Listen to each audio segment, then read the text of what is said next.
ঈদে মিলাদুন্নবী কবে? ঈদে মিলাদুন্নবী উপলক্ষে কিছু করণীয় আছে কিনা, এই দিনে কোনো আমল আছে কিনা? ঈদে মিলাদুন্নবী মানে হলো নবীর জন্মের ঈদ, আনন্দ। তো ঈদ থাকলে তো ঈদের নামাজ থাকবে নাকি? তো 12 রবিউল আউয়ালকে যদি আমরা ঈদে মিলাদুন্নবী বলি, তাহলে ঈদ তিনটা হলো, ঈদ উল ফিতর, ঈদ উল আজহা আর ঈদ মিলাদুন্নবী। তাহলে ঈদ উল আজহা, ঈদ উল ফিতরের তো নামাজ আছে আমরা জানি, ঈদে মিলাদুন্নবীর নামাজ কখন আছে? কোন নামাজ নাই। তো বোঝা গেল যে আসলে ঈদে মিলাদুন্নবীর নামে কোনো ইবাদতের উপলক্ষ, কোনো অকেশন ইসলামের শরীয়তে কোথাও নাই। তবে এটা ঠিক, এই কথাগুলো আমরা বললে আমাদের কিছু ভাই, যারা আমাদেরই ভাই, মুসলিম ভাই, হয়তোবা তারা মনে কষ্ট পান। তারা মনে করেন যে এরা নবীর দুশ্মন, এদের মনের ভিতর নবীর মহব্বত নেই, নবীর ভালোবাসা নেই। ভাই, নবী সাল্লাল্লাহু আলাইহি ওয়াসাল্লামের জন্ম দিবস উদযাপন করলেই তার প্রতি ভালোবাসা আছে, আর না করলে নাই। এই যোগ বিয়োগ করা, এত সহজ শর্টকাটে হিসাব করার ক্ষমতা আপনারা কে দিস? এই অধিকার আপনাকে কে দিস? ব্যাপারটা এরকম হয়েছে যে দেশের প্রতি আমার ভালোবাসা আছে কিনা। আপনি আমার দল করেন, তাই আমি বলবো আপনি দেশপ্রেমিক। আপনি আমার দল করেন না, তা আপনি দেশদ্রোহী। ব্যাপারটা সেরকম হয়ে গেল না ভাই? আমার দেশপ্রেম জাহির করার জন্য আপনার দল করেও যাই প্রমাণ করতে হবে, এটা যেরকম অযৌক্তিক, ঠিক একইভাবে নবী করিম সাল্লাল্লাহু আলাইহি সাল্লামের জন্ম দিবস উদযাপন করে তার প্রেম, তার ভালোবাসা জাহির করতে হবে, এটাও এরকম অযৌক্তিক। দেখুন, আমরা একটু ঘাটাঘাটি করি ভাই। আজকাল তো আলহামদুলিল্লাহ অনেক সহজ হয়ে গেছে। আপনি একটু অনলাইনে একটু সার্চ দেন, জন্মদিবসের জন্ম কবে, জন্মদিবস উদযাপনের জন্ম কবে। পৃথিবীতে জন্মদিবস উদযাপনের এই কালচার, এটারও তো জন্ম হয়েছে নাকি? নাকি আদম আলাইহিস সালাম থেকে শুরু হয়েছে? এটাও তো শুরু হয়েছে। একটু ঘাটাঘাটি করে দেখেন, আপনি অবাক হবেন।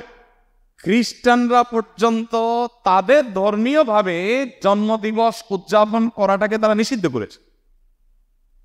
আমরা যেরকম ফতোয়া দেই না, খ্রিস্টানদের ধর্মমত ফতোয়া আছে জন্মদিবস উদযাপন করা যাবে না। কারণ এটা যারা করেছে পেগানরা, প্রকৃতি পূজারীরা, তাদের সাথে বিশ্বাসগত বিশাল সংঘর্ষ আছে। কাদের?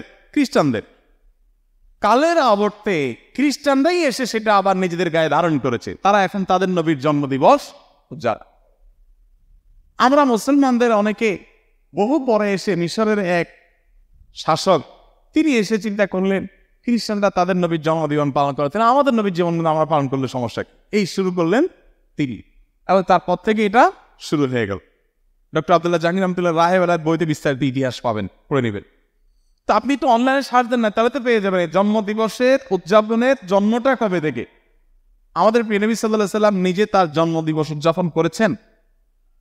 যদি করে থাকেন তো বছরে প্রতিদিন, প্রতি বছর 12 রবিউল আউয়াল তিনি বেঁচে ছিলেন 63 বছর। এই 63 বছরে প্রতিবার আসছে না? উনি ওনার জন্মদিবস উপলক্ষে এই যে র্যালি বের করা, জশ্নে জুলুস করা বা যাই করি আমরা, উনি কিছু করছেন কি? উনি নিজের ওই যে কি একটা কথা আছে না, যার বিয়ে তার কবর নাই, পড়াপড়শি। ওনার নিজের জন্মদিবস উনি উদযাপন করলেন না, ওনার 4 খলিফার কেউ করলেন না, কোনো সাহাবী করলেন না। আমরা মহব্বত জাহির করার জন্য ওনার জন্মদিন উদযাপন করি। ব্যাপারটা কেমন হয়ে গেল? আল্লাহ আমাদের ভাইদেরকে সঠিকটা বোঝার তৌফিক দান। যারা করছেন তারা নবী সাল্লাল্লাহু আলাইহি সাল্লামের মহব্বতই হয়তো বা করছেন, তাদের প্রতি তাদের যে আবেগ আছে, তাদের যে নবীর প্রতি ভালোবাসা আছে, ভালোবাসাটাকে আমি শ্রদ্ধা করি, কিন্তু ভালোবাসা প্রকাশের পদ্ধতিটা অবশ্যই কি হতে হবে? সঠিক হতে হবে। অতএব ঈদে মিলাদুন্নবী নামে আলাদা কোনো অকেশন, ইবাদত হিসাবে এরকম কোনো কিছু শরীয়ত রাখে না, এবং এটা না সাহাবায়ে কেরাম, খোলাফায়ে রাশিদিন কারোর মধ্যে এর কোনো নজির ছিল। বরং উল্টা, এটা অন্য ধর্মাবলম্বীদের সংস্কৃতি হওয়ার কারণে আমাদের সেটা বর্জন করা।